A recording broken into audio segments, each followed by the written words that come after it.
Hello dear aspirants, હું આપ સર્વેનું અમારી યુટ્યુબ ચેનલ ગેમ ચેન્જિંગ સાયકોલોજીમાં હાર્દિક સ્વાગત કરું છું. જેમ આપ સૌ વિદ્યાર્થી મિત્રો જાણો છો કે કોઈ પણ સ્પર્ધાત્મક પરીક્ષામાં મનોવિજ્ઞાન એ ખૂબ જ અગત્યનો વિષય કહેવાય છે અને સાથે સાથે એક ગેમ ચેન્જિંગ પણ સાબિત થાય છે. જેમાં ખાસ કરીને આપણે કેટલાક મનોવૈજ્ઞાનિકો અને તેમણે મનોવિજ્ઞાન વિષયમાં કરેલા પ્રયોગો જેમાંથી અવારનવાર પ્રશ્ન પૂછાતા હોય છે, તો એવા વિડીયો વિશે અધ્યયન કરવા જઈ રહ્યા છે. તો આજના આ પ્રથમ વિડીયોમાં આપણે પ્રયત્ન અને ભૂલ દ્વારા અધ્યયન કે જે એડવર્ડ થોર્નડાઇક દ્વારા પ્રયોગ કરવામાં આવ્યો હતો, સાથે સાથે તેને trial and error theory of learning તરીકે પણ ઓળખવામાં આવે છે. તો આ પ્રયત્ન શું છે એ એક શિક્ષકની જિંદગીમાં સાથે સાથે એક વિદ્યાર્થી માટે કેવી રીતે મદદરૂપ છે, એ પ્રયોગ શું છે, કેવી રીતે કરવામાં આવ્યો હતો, આ ઉપરાંત પ્રયોગ દ્વારા એડવર્ડ થોર્નડાઇકે કયા કયા નિષ્કર્ષ કાઢ્યા હતા એ અંગેની વિસ્તૃત ચર્ચા આ વિડીયોમાં આપણે કરવાના છે.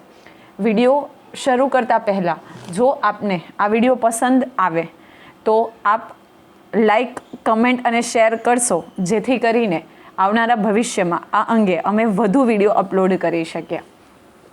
તો વધારે સમય ન બગાડતા આપણે પ્રયત્ન અને ભૂલ દ્વારા અધ્યયન એટલે કે ટ્રાયલ અને એરર થિયોરી ઓફ લર્નિંગ જે શું છે એના વિશે વિસ્તૃત અભ્યાસ કરીએ.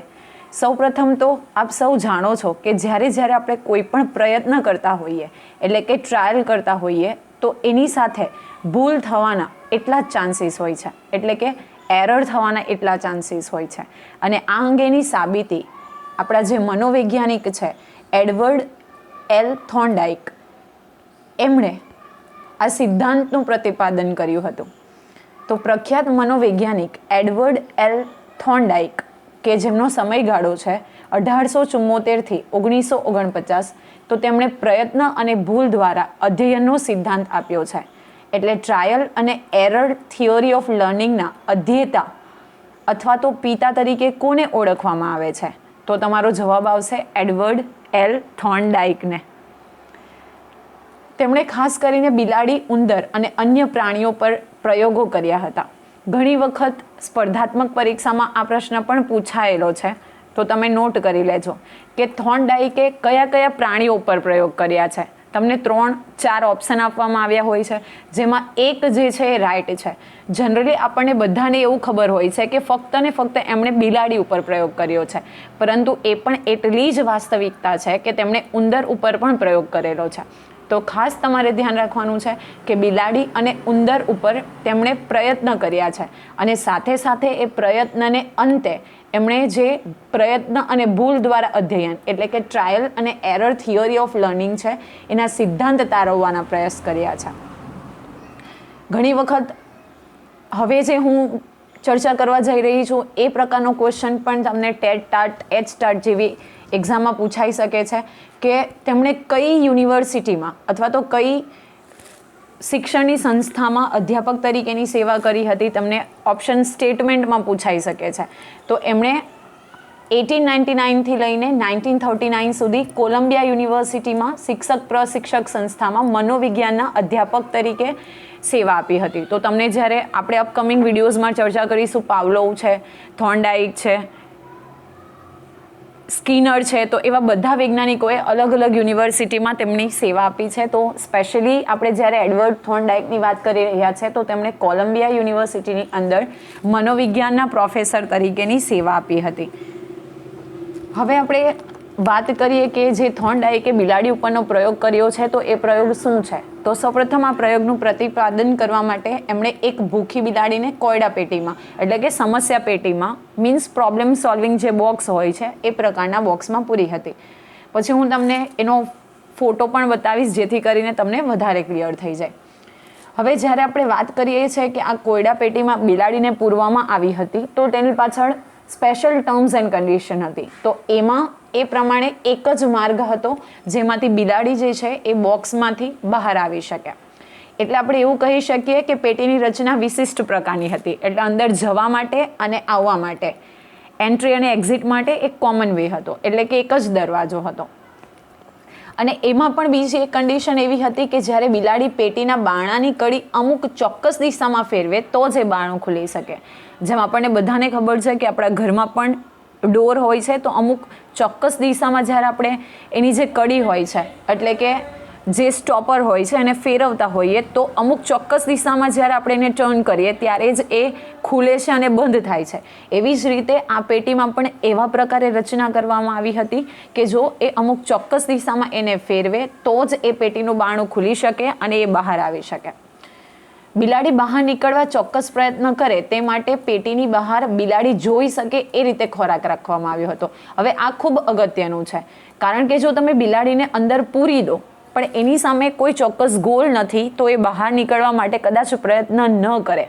પરંતુ જેમ આપણે અહીંયા ડિસ્કશન કર્યું કે પ્રયત્ન અને ભૂલ દ્વારા, તો એના પ્રયત્ન કરવા પાછળનો એક હેતુ હતો. શા માટે બિલાડી પ્રયત્ન કરીને બહાર આવે, શા માટે એ અંદર જ ના રહે, તો બિલાડી જોઈ શકે એ માટે ખોરાક રાખવામાં આવ્યો હતો. તો ખોરાક જે અહીંયા છે એક ડ્રાઈવ તરીકે એટલે કે ઈરણ તરીકે કાર્ય કરે છે. થોડા સમય બાદ આપણે અપકમિંગ સ્લાઇડ્સમાં જોઈશું કે એના જે સિદ્ધાંત છે એમાં ઈરણ જે છે ડ્રાઈવ એ ખૂબ અગત્યનું નિષ્કર્ષણ કહી શકાય. તો એની સામે ખોરાક રાખવામાં આવ્યો હતો, મતલબ એક પ્રકારનો ગોલ હતો કે એ ગોલને અચીવ કરવા માટે એ ચોક્કસ પ્રયત્ન કરે. જેમ આપણે કોઈક એક્ઝામને ક્રેક કરવાની છે તો એ આપણો ચોક્કસ ગોલ છે, એટલા માટે આપણે મહેનત કરીએ છીએ. તો એવી જ રીતે અહીંયા પણ બિલાડીની સામે ચોક્કસ ખોરાક રાખવામાં આવ્યો હતો જેથી કરીને એ પ્રયત્ન કરે ખોરાકને મેળવવા માટે અને એ પેટીની બહાર નીકળવાની કોશિશ કરે. પેટીની બહાર રહેલ ખોરાકની વાસ બિલાડીને ભૂખી બિલાડીને બહાર નીકળવા માટે પ્રેરણારૂપ બની રહે તે માટે વ્યવસ્થા કરવામાં આવી હતી. હવે જનરલી આપણે સૌ જાણીએ છીએ કે ક્યારેક આપણને ખૂબ ભૂખ લાગી હોય અને આપણે ઘરમાં જો કોઈ ખાવાનું બનતું હોય યા તો રોડ ઉપરથી આપણે પસાર થઈ રહ્યા હોય તો જ્યારે કોઈક ખોરાક છે એની સુગંધ આવે તો આપણને વધારે એ તરફ એટ્રેક્ટિવ આપણે થઈએ છીએ. એવી જ રીતે જો આપણે વિદ્યાર્થી કાળની એટલે કે આપણી વાત કરીએ તો આપણી પાસે એક ગોલ છે કે મારે મેડલ મેળવવો છે, મારે એક્ઝામ ક્રેક કરવી છે, તો એને લઈને આપણે પરીક્ષાની તૈયારી કરતા હોઈએ છીએ. તો એવી જ રીતે આપણે પહેલાં જ જોયું કે બિલાડી જે હતી એ ભૂખી હતી. તો આ ભૂખી બિલાડી છે એટલે સીધી વસ્તુ છે કે ખોરાકને મેળવવા માટે પ્રયત્ન કરશે. એટલે જે ખોરાકમાંથી આવતી સુગંધ છે એના માટે પ્રેરણારૂપ બની રહે એવા પ્રકારની વ્યવસ્થા કરવામાં આવી હતી. બિલાડી કોયડા પેટીની બહાર નીકળવા પ્રયત્ન કરવા લાગી અને બિલાડીએ અનેક પ્રયત્નો કર્યા જે અસ્તવ્યસ્ત હતા. હવે ઘણી બધી વખત પ્રયત્ન કરે છે ખોરાક મેળવવા માટે, પરંતુ એના જે પ્રયત્ન છે એ ચોક્કસ દિશામાં નહીં હતા, કારણ કે એને ખબર જ નહોતી કે મારે કઈ દિશામાં હું જ્યારે પગથી એને કડી દબાવીશ તો એ ખુલશે. જેવી રીતે આપણે પણ એવું જ હોય છે કે ઘણી બધી વખત આપણે એક્ઝામમાં અપિયર તો થઈએ છીએ, પરંતુ આપણું ઇન્ટેન્શન એવો હોય છે કે ફક્ત હું અપિયર થાઉં જેથી કરીને મને આઈડિયા આવે કે પેપરની સ્ટાઇલ કેવી છે, પેપર પેટર્ન કેવી છે. એટલે આપણે કહી શકીએ કે આપણા જે એફર્ટ હોય છે એ ચોક્કસ દિશામાં નથી હોતા.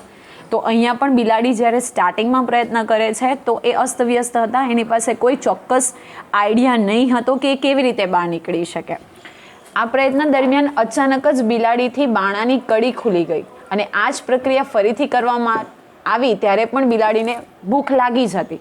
હવે શું બને છે કે જ્યારે તે અસ્તવ્યસ્ત પ્રયત્ન કરે છે, કોયડા પેટીની બહાર નીકળવા પ્રયત્ન કરે છે, તો અનાયાસે એનાથી એક પ્રયત્ન એવો થાય છે કે એનો જે પગ છે એ કડી ઉપર પડે છે અને અચાનક કડી ખુલી જાય છે. ઘણી વખત આપણે પણ એવું થતું હોય છે કે ઘણી મહેનત કરવા છતાં પણ પાસ નથી થતા, પરંતુ ક્યારેક અનાયાસે કોઈક પ્રયત્ન કરીએ તો એમાં આપણને સફળતા મળી જાય છે. એવી જ રીતે બિલાડી જ્યારે કન્ટિન્યુઅસ પ્રયત્ન કરતી હતી તો તેને સફળતા મળી ન હતી, પરંતુ અનાયાસે એક વખત એક કડી છે એની ઉપર પગ પડી જાય છે અને એ બારણું ખુલી જાય છે. હવે જ્યારે જનરલી આ પ્રયોગ છે એનું રિવિઝન કરવા માટે કરવામાં આવ્યું તો અહીં લખેલું છે કે આ સમયે બિલાડીને બહાર નીકળવા લાગેલો સમય પ્રથમ પ્રયત્ન કરતાં ઓછો હતો. એટલે જનરલી જ્યારે પહેલી વખત પ્રયત્ન કરવામાં આવ્યો ત્યારે ઘણો બધો લાંબો સમય થઈ ગયો. અહીંયા લખેલું છે જે ખૂબ જ ઇમ્પોર્ટન્ટ છે, તમે પણ માર્ક કરી લેજો યા લખી લેજો કે જ્યારે પ્રથમ પ્રયત્ન કરવામાં આવ્યો ત્યારે બિલાડીને 160 સેકન્ડ જેટલો સમય લાગ્યો હતો. હવે કન્ટિન્યુઅસલી આ જે પ્રયોગ છે કરવામાં આવ્યો અને જ્યારે 24મો પ્રયત્ન કરવામાં આવ્યો તો you can see within 10 seconds it can able to open the door. તો 10 સેકન્ડ્સની અંદર જ એ ડોર ખોલવા માટે સક્ષમ બને છે.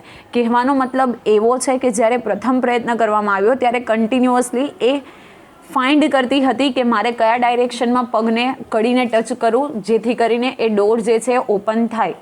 તો એ શોધવા માટે એને 160 સેકન્ડ જેટલો સમય લાગ્યો, પરંતુ કન્ટિન્યુઅસલી એ જ પ્રયોગનું પુનરાવર્તન કરવામાં આવ્યું ત્યારે 24મા પ્રયત્ને ફક્ત 10 સેકન્ડને અંતે દરવાજો ખોલવામાં સફળ બને છે.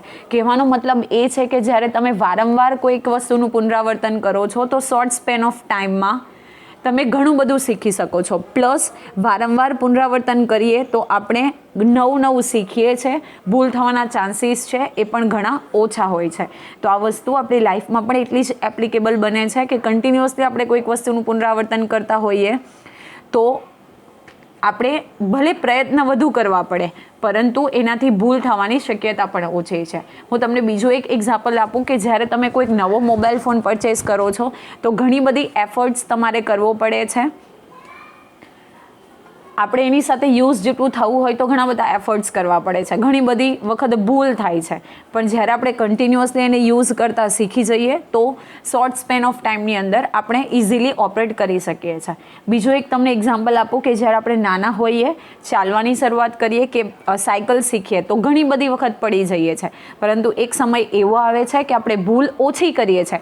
માની લઈએ કે આપણે પહેલાં સાયકલ ચલાવતા હતા તો જે ભૂલ કરતા હતા જેને કારણે આપણે પડતા હતા, હાથ પગ છોલાતા હતા, તો હવે એ ભૂલનું આપણે પુનરાવર્તન નથી કરતા અને smoothly we can able to drive the bicycle. તો અહીંયા પણ આ પ્રયોગનું કંઈક એવું જ ફલિતાર્થ છે કે પ્રથમ પ્રયત્ન જે દિશા વિહોણા હતા એમાં 160 સેકન્ડ 160 સેકન્ડ્સ જેટલો સમય લાગ્યો અને 24થનો જ્યારે અટેમ્પ્ટ કરવામાં આવ્યો ત્યારે વિધિન 10 સેકન્ડ્સ જે ડોર છે એ ઓપન કરવામાં સક્ષમ બની.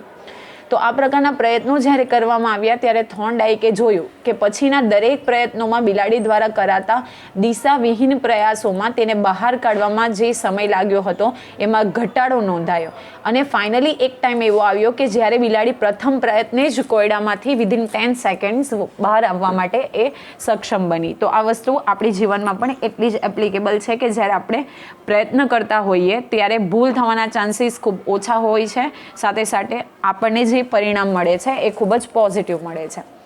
હવે આ ખૂબ જ અગત્યની સ્લાઇડ જે છે કે પ્રયત્ન અને ભૂલ દ્વારા અધ્યયન પ્રક્રિયાને આપણે કેટલાક સોપાનો દ્વારા વર્ણવી શકીએ. આ જે ટેટ ટાટની એક્ઝામ છે, જીસેટની એક્ઝામ છે જેવી એક્ઝામ્સમાં પણ તમને આમાંથી પૂછાતું હોય છે. એમાં સ્પેશિયલી જ્યારે અગાઉ મેં તમને કીધું હતું કે જ્યારે આપણે વાત કરીએ ઈરણની એટલે કે ડ્રાઈવને, હાલમાં જ થોડા સમય પહેલાં લેવાયેલી ટેટની એક્ઝામમાં આ ક્વેશ્ચન પૂછાયો હતો. તો ઈરણ મતલબ તમારે ધ્યાન રાખવાનું છે ડ્રાઈવ. તો પ્રસ્તુત પ્રયોગમાં બિલાડી ભૂખી હતી અને ખોરાકની વાસ દ્વારા તેને પ્રેરિત કરવામાં આવી હતી. હવે ખૂબ અગત્યનું છે કે કઈ વસ્તુથી એને પ્રેરિત કરવામાં આવી કે જે પ્રયત્ન કરે, તો ખોરાકની વાસ દ્વારા એને આપણે મોટિવેટ કરી છે જેથી કરીને એ બહાર નીકળવા માટે પ્રયત્ન કરે. જેમ આપણી સામે મેડલ છે તો એ મેડલ મેળવવા માટે આપણે પ્રયત્ન કરીએ છીએ, તો that medal became drive for us. Next જે છે એ છે ધ્યેય. તો એનું ધ્યેય શું હતું? આપણે કોઈ પણ કાર્ય કરીએ છીએ તો એની પાછળ એક ગોલ હોય છે, એક એમ્બિશન હોય છે. તો જ્યારે અહીંયા આપણે વાત કરીએ તો બિલાડી માટે કોયડા પેટીમાંથી બહાર આવી ખોરાક મેળવવો એ એનું અંતિમ ધ્યેય હતું. તો આપણા માટે અત્યારે કોઈ પણ એક્ઝામ ક્રેક કરવી સારા માર્ક્સથી અને આપણે જોબ મેળવવી એ આપણું ધ્યેય છે. જેવી રીતે બિલાડીનું ધ્યેય હતું ખોરાક મેળવવો, તો એવી જ રીતે આપણું પણ ધ્યેય હોય છે. પછી છે સમસ્યારૂપ પરિસ્થિતિ, એટલે કે બિલાડી સમક્ષ કોયડા પેટી એ સમસ્યારૂપ પરિસ્થિતિ હતી. પેટીમાંથી બહાર આવવું એ સમસ્યાના ઉકેલ દ્વારા બિલાડી ખોરાકરૂપ ધ્યેય પ્રાપ્ત કરી શકે તેવી વ્યવસ્થા ઊભી કરવામાં આવી હતી. તો આપણી પાસે પણ સમસ્યા છે કે કેવી રીતે પરીક્ષા એટલે કે કેવી રીતે એક્ઝામમાં ક્વેશ્ચન્સને અટેમ્પ્ટ કરવા. જેવી રીતે બિલાડી પાસે સમસ્યારૂપ પરિસ્થિતિ હતી કે એ સૌથી પહેલાં તો એ પેટીમાંથી કેવી રીતે બહાર આવી શકે, તો એના માટે એ સમસ્યારૂપ પરિસ્થિતિ હતી. પછી જેમ આપણે જોયું કે દિશાવિહીન પ્રયત્નો, તો ધ્યેય પ્રાપ્તિ માટેના માર્ગથી અજાણ બિલાડી બહાર આવવા માટે અસ્તવ્યસ્ત પ્રયત્નો કરતી હતી. એટલે કે એને ખબર જ નહોતી કે હું કઈ દિશામાં પ્રેસ કરીશ તો જે લોક છે એ ખુલશે અને હું બહાર આવી શકીશ. એવી જ રીતે આપણા માટે પણ કઈ દિશામાં પ્રયત્ન કરવા, શું વાંચવું, કેવી રીતે વાંચવું, કેવી રીતે એક્ઝામમાં ક્વેશ્ચન્સ અટેન્ડ કરવા. તો જ્યારે સ્ટાર્ટિંગ ફેઝમાં આપણે હોઈએ તો એ આપણા દિશાવિહીન પ્રયત્ન છે. પછી છે સાચા માર્ગની પસંદગી, એટલે કે અનેક અસ્તવ્યસ્ત પ્રયત્નો પૈકી ખોટા માર્ગો ત્યજી દેવામાં આવે છે અને સાચી દિશાના પ્રયત્નો કરવાનો પ્રયત્ન કરાય છે. જ્યારે આપણે કન્ટિન્યુઅસલી કોઈક વસ્તુમાં સફળ નથી થતા, કન્ટિન્યુઅસલી એરર્સ કરતા રહીએ છીએ, પરંતુ એક સમય એવો આવે છે કે એ એરર્સ આપણને શીખવાડે છે અને એમાંથી આપણે એક નવો વે એટલે કે એક નવી દિશામાં પહોંચીએ છીએ. તો અહીંયા પણ એ જ છે કે ખોટા માર્ગો ત્યજી દેવામાં આવે છે, એટલે કે કન્ટિન્યુઅસલી જ્યારે બિલાડી પ્રયત્ન કરે છે તો ફાઇનલી એક ફ્રેઝ એવો આવે છે કે એને ખબર જ પડી જાય છે કે હું જો આ રીતે કડી ઉપર પ્રેસ કરીશ તો એ કડીને પ્રેસ કરવાથી મને બહાર નીકળવામાં સફળતા મળશે. પછી છે અધ્યયન. તો અધ્યયન આપણને સાચા માર્ગનું શિક્ષણ મળે છે, જેના દ્વારા કોઈ પણ ભૂલ વગર ધ્યેય પ્રાપ્તિ થઈ શકે છે. જ્યારે કન્ટિન્યુઅસલી આપણે અધ્યયન કરીએ, મહાવરો કરીએ, રિવિઝન કરીએ તો આપણને સાચા માર્ગનું શિક્ષણ મળે છે. અને એક સમય એવો આવે છે કે જ્યારે આપણે કોઈ પણ ભૂલ નથી કરતા અને ભૂલ વગર જ ધ્યેય પ્રાપ્તિ થઈ શકે છે. હવે જ્યારે થોર્નડાઇક પોતાનું જે દ્રષ્ટિબિંદુ છે એટલે કે પોતાનું નિષ્કર્ષ છે એને સાબિત કરતા જણાવે છે કે the cat does not look over the situation much less think it over and then decide what to do. એટલે કે એ સમસ્યાને નથી જોતી, પણ એને ખબર પડે છે કે મારે સમસ્યા પેટીમાંથી બહાર આવવાનું છે અને જે ખોરાક મૂક્યો છે એ ખોરાકને ગેઇન કરવાનો છે. ઇટ બ્રસ્ટ આઉટ મતલબ પહેલાં તો આપણે કહી શકીએ દિશાવિહીન પ્રયત્ન કરે છે at once into the activities helped by instincts and experiences. પરંતુ કન્ટિન્યુઅસલી એને જે એક્સપિરિયન્સ થાય છે એને આધારે એ શીખે છે અને એ બહાર આવવામાં સફળ થાય છે. તો એવી જ રીતે અધ્યયનના પણ કેટલાક નિયમો જે છે એ આપણે ફલિત કરી શકીએ. અહીંયા તમે જોઈ શકો છો કે બેઝિકલી જ્યારે આપણે વાત કરીએ છીએ તો બિલાડીને એક સમસ્યા પેટીમાં બંધ કરવામાં આવી છે, જે એક બોક્સ છે. અહીંયા જે કડી છે એ કડી મૂકવામાં આવી છે. આ ડોર છે જે બંધ છે એ ડોરને બહાર ઓપન કરીને એને બહાર આવવાનું હોય છે અને અહીંયા આપણે ફૂડ મૂકેલું છે, જે એક મોટિવેશન જેના માટે પ્રેરણારૂપ છે. હવે કન્ટિન્યુઅસલી જ્યારે એફર્ટ કરે છે તો પ્રથમ વખત એને 160 સેકન્ડ્સ લાગે છે, જ્યારે 24th નંબરનો જ્યારે અટેમ્પ્ટ કરે છે તો એ 10 સેકન્ડની અંદર બહાર નીકળી શકે છે. હવે આપણે જોઈએ અધ્યયનના નિયમો જે ખૂબ અગત્યના છે. અહીંયાથી પણ ટેટ જીસેટ જેવી એક્ઝામમાં પ્રશ્ન પૂછાય છે. તો પહેલું જે નિયમ આપણે તારવી શકીએ એ છે તત્પરતાનો નિયમ. તો એના માટે થોર્નડાઇક દ્વારા અધ્યયતા મતલબ લર્નર જે શીખે છે એના માટે, તો અહીંયા આપણા માટે બિલાડી કહી શકાય. એના માટે કન્ડક્શન યુનિટ નામનો શબ્દનો ઉપયોગ કરવામાં આવ્યો છે. અને આ બંને પોઈન્ટ ખૂબ જ અગત્યના છે કે જ્યારે અધ્યયતા એટલે કે વહન એકમ શિક્ષણ મેળવવા માટે તત્પર હોય ત્યારે શિક્ષણ આપવું એ સંતોષપ્રદ છે. માની લઈએ કે તમે શિક્ષક છો, તમારે વિદ્યાર્થીઓને ક્લાસમાં ભણાવવાનું છે, પરંતુ વિદ્યાર્થીઓ ભણવા માટે તૈયાર જ નથી, તો તમે કંઈ નહીં કરી શકો. પરંતુ એ જ્યારે શિક્ષણ મેળવવા તત્પર છે ત્યારે આપણે ક્લાસમાં જઈને ટાઈમ પાસ કરીએ તો એ કોઈ મતલબ રહેતો નથી. તો જ્યારે શિક્ષણ મેળવવા તત્પર છે મતલબ એને ભણવાની ઈચ્છા છે, તો એ સમયે જ્યારે આપણે શિક્ષણ આપીએ છીએ તો એ વધારે સંતોષપ્રદ બની શકે છે. ફોર એક્ઝામ્પલ આપણે આપણી સાથે કમ્પેરિઝન કરીએ તો આપણને કોઈક દિવસ ઈચ્છા છે કે આજે મારે પર્ટિક્યુલર ટોપિકને સ્ટડી કરવો છે, પર્ટિક્યુલર વિડીયો જોવા છે અને ત્યારે આપણે વિડીયો જોઈએ તો આપણને વધારે આઉટકમ એમાંથી મળે છે, આપણે ઘણું બધું નવું શીખી શકીએ છીએ. તો જ્યારે અધ્યયતા ખરેખર તત્પર છે ત્યારે આપણે શિક્ષણ આપીએ તો એ વધારે સંતોષપદ છે. એનાથી ઓપોઝિટ જ્યારે અધ્યયતા શિક્ષણ મેળવવા માટે તત્પર ન હોય ત્યારે શિક્ષણ આપવાના પ્રયત્ન આપણે કરીએ તો નિષ્ફળ જાય છે. જેવી રીતે બિલાડી પાસે કોઈ એમ નહીં હતો ત્યારે કન્ટિન્યુઅસ પ્રયત્ન કરતી હતી તો એને સફળતા મળતી ન હતી. એવી જ રીતે જ્યારે અધ્યયતા સ્ટુડન્ટ લર્નર ખરેખર તત્પર નથી તો એને ત્યારે આપણે શિક્ષણ આપવાના પ્રયત્ન કરીએ તો આપણા જે એફર્ટ્સ છે એ એફર્ટ જે છે એ આપણે એમાં ફેલ થઈએ છીએ. જ્યારે અધ્યયતા શિક્ષણ મેળવવા માટે તત્પર હોય ત્યારે શિક્ષણ ન આપવું તે બાબત પણ અધ્યયનને નિષ્ફળ બનાવે છે. તો જ્યારે આપણે વાત કરીએ કોઈ પ્રોફેસર લાઈફની કે વિદ્યાર્થીઓની કે શિક્ષક તરીકેની કે જ્યારે ખરેખર વિદ્યાર્થી અંદરથી એને અંતઃસ્ફૂર્ણ થાય છે કે મારે ભણવું છે અને as a teacher, as a motivator, as a guide જો આપણે એને ભણાવીએ નહીં તો એ પણ અધ્યયન પ્રક્રિયાને નિષ્ફળ બનાવે છે. એટલે બે કન્ડિશન ખૂબ જ જરૂરી છે. જ્યારે અધ્યયતા શિક્ષણ મેળવવા માંગતો હોય અને એ આત્મતત્પર હોય અને ત્યારે જો આપણે શિક્ષણ આપીએ તો આપણને ઘણું સારું આઉટકમ મળે છે. પરંતુ જ્યારે અધ્યયતા રેડી નથી, સ્ટીલ ભલે આપણે ગમે એટલા એફર્ટ્સ કરીએ તો આપણને એમાં સફળતા મળતી નથી. તો તેમના મતે જ્યારે બાળક શિક્ષણ મેળવવા માટે ઉત્સુક હોય ત્યારે અચૂક શીખવવું જોઈએ અને આ સમયે ઓછા પ્રયત્ન દ્વારા બાળક ઝડપથી શીખી શકે છે અને શિક્ષક દ્વારા આ તકનો લાભ લેવાવો જોઈએ તેમજ બાળક શીખવા માટે પ્રેરાય તેવી અધ્યયન પરિસ્થિતિનું સર્જન કરવું જોઈએ. આ ખૂબ જ અગત્યનું છે કે બાળક શીખવા માટે પ્રેરાય તેવી અધ્યયન પરિસ્થિતિ. મતલબ આપણે ફક્ત વન વે મેથડથી લેક્ચર ડિલિવર કરતા હોઈએ તો એ જરૂરી નથી અને એનાથી આપણને પ્રોપર આઉટકમ મળતું નથી, પરંતુ એ બાળક જે છે એ શીખવા માટે કંઈક પ્રેરાય એવી રીતે.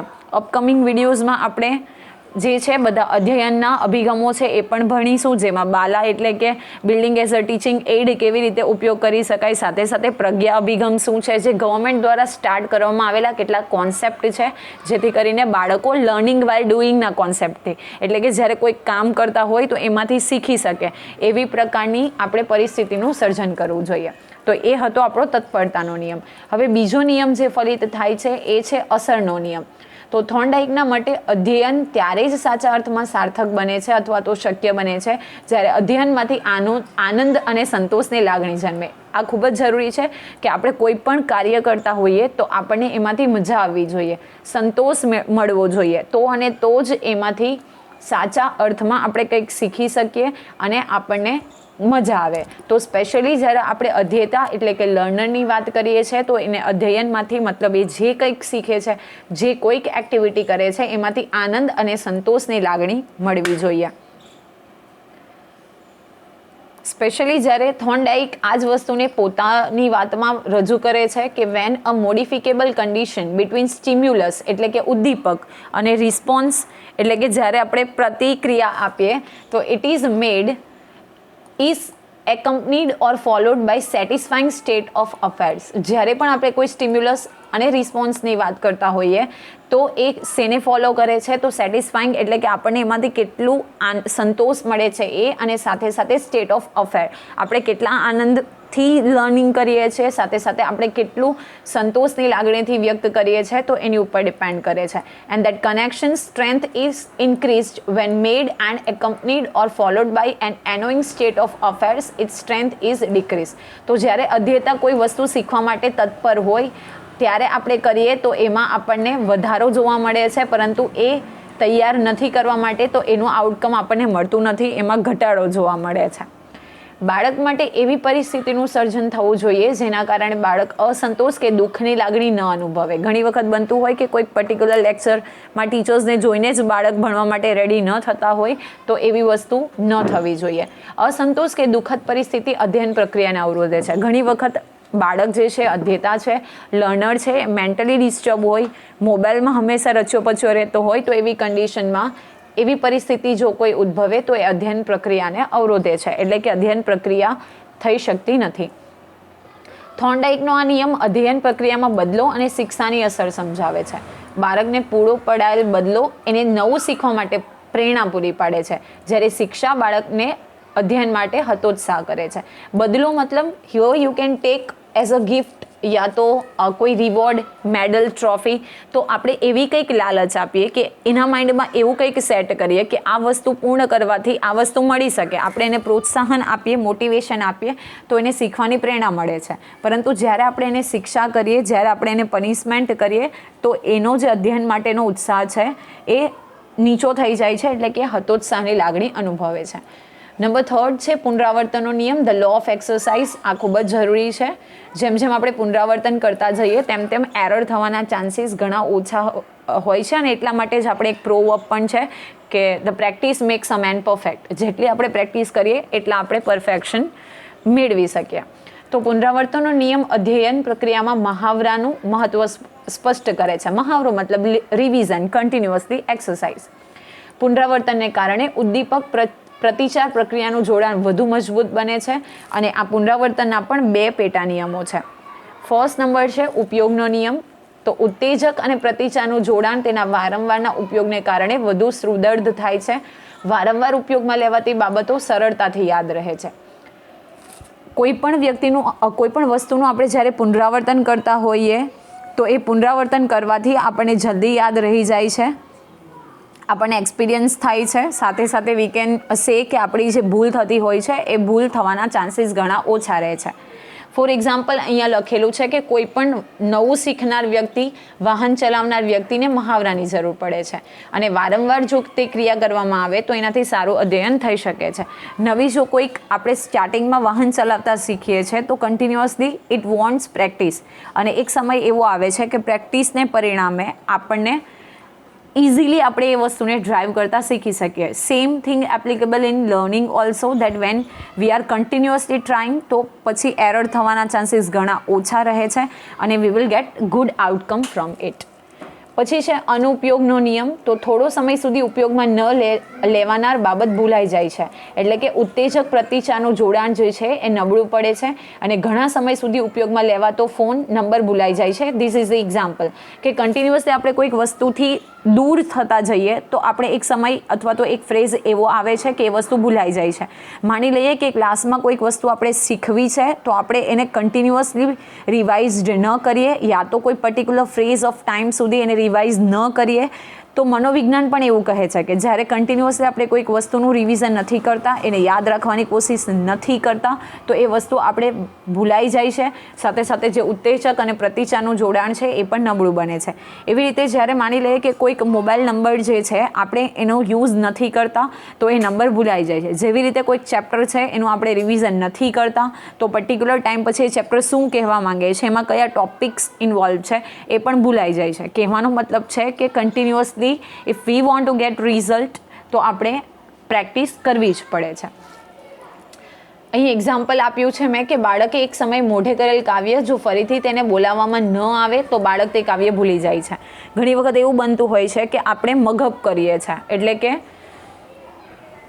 ગોખવું જેને આપણે એવું કહી શકીએ, તો એ જે કર્યું હોય એટલે કે મગઅપ કર્યું હોય તો એ કન્ટિન્યુઅસલી જો તમે બોલાવો નહીં, નાનું બાળક હોય, ખબર હોય કે જ્યારે આલ્ફાબેટ શીખતા હોય કે ડિઝિટ શીખતા હોય તો જે પેરેન્ટ્સ છે એને કન્ટિન્યુઅસલી ડેલી બોલાવે છે, કારણ કે જો એ બોલાવવામાં ન આવે તો એ ભૂલી જાય છે. તો એવી રીતે જો કોઈ કાવ્ય મોઢે કરેલ હોય અને ફરીથી એને પાસે બોલાવવામાં ન આવે તો એ બાળક કાવ્ય ભૂલી જાય એવા ચાન્સીસ રહેલા છે. આમ પુનરાવર્તન જો નો નિયમ છે મહાવરાને મહત્વ આપે છે, એટલે કે રિવિઝનનું ઇમ્પોર્ટન્સ છે. બાળકને જરૂરી કૌશલ્ય શીખવાડવા માટે પુનરાવર્તનની જરૂર પડે છે. તો આપણે કોઈ કૌશલ્ય એને શીખવાડવું હોય તો પુનરાવર્તનની જરૂરત પડે છે. પછી છે પ્રયત્ન અને ભૂલ દ્વારા અધ્યયનના શૈક્ષણિક ફલિતાર્થ. આ ટોપિક પણ ખૂબ જ અગત્યનો છે. તો સ્પેશિયલી જ્યારે આપણે વાત કરીએ થોર્નડાઇકના પ્રયત્ન અને ભૂલ દ્વારા અધ્યયનની, તો એનું ઘણું મોટું પ્રદાન છે અને વિવિધ શોધ એ પ્રયત્ન અને ભૂલનું જ પરિણામ છે. કોઈ પણ you can tech the another examples કે આપણે અહીંયા ન્યૂટનનો નિયમ છે. આપણે શીખ્યું છે કે જ્યારે ઇલેક્ટ્રિક બલ્બની ઇન્વેન્ટ કરવામાં આવ્યો ત્યારે ઘણી બધી વખત એને નિષ્ફળતા મળી હતી, પરંતુ જો એ પ્રયત્ન આપણે કરીએ તો એના આધારે જ આપણને સફળતા પ્રાપ્ત થાય છે. પ્રયત્ન અને ભૂલ દ્વારા અધ્યયનના ફલિતાર્થ કંઈક આ પ્રમાણે છે. તો સૌપ્રથમ છે શીખનાર વ્યક્તિએ સૌપ્રથમ શિક્ષણનું મહત્ત્વ સમજી લેવું જોઈએ. તમે કોઈ પણ વસ્તુ કરો છો તો એનું મહત્ત્વ, એ વસ્તુ શા માટે કરવામાં આવે છે એનું મહત્ત્વ જો આપણને ખબર હોય તો એના બેનિફિટ આપણે વધારે મેળવી શકીએ. શિક્ષકે વિદ્યાર્થીઓને વિષય વસ્તુની ઉપયોગિતા સમજાવી તેમનામાં જિજ્ઞાસા ઉત્પન્ન કરવી જોઈએ. સ્પેશિયલી આ ખૂબ જ જરૂરી છે કે કોઈક બાળકમાં તત્પરતાનું સિંચન આપણે કરીએ તો જ એ કંઈક શીખવા માટે પ્રેરાય છે. તો એનામાં જિજ્ઞાસા ઉત્પન્ન થવી જોઈએ, એ એમ્બિશિયસ બનવું જોઈએ, એને કંઈક શીખવાની પ્રેરણા મળવી જોઈએ. બાળકની શીખવાની ઈચ્છા, પરિપક્વતા વગેરે બાબતોને સમજીને અધ્યયન કરવાના પ્રયત્ન કરવા જોઈએ. ધીસ ઇઝ ઓલ્સો ઇમ્પોર્ટન્ટ કે બાળકની શીખવાની કેટલી ઈચ્છા છે, એનામાં કેટલી મેચ્યોરિટી છે. તો એ આધારે માની લઈએ કે આપણે કોલેજના વિદ્યાર્થીઓને ભણાવવાનું છે તો એ પ્રકારે હોય, ક્લાસ 5થના સ્ટુડન્ટ્સને ભણાવવાનું હોય તો એની જે મેચ્યોરિટી છે તો એ પ્રકારે હોય.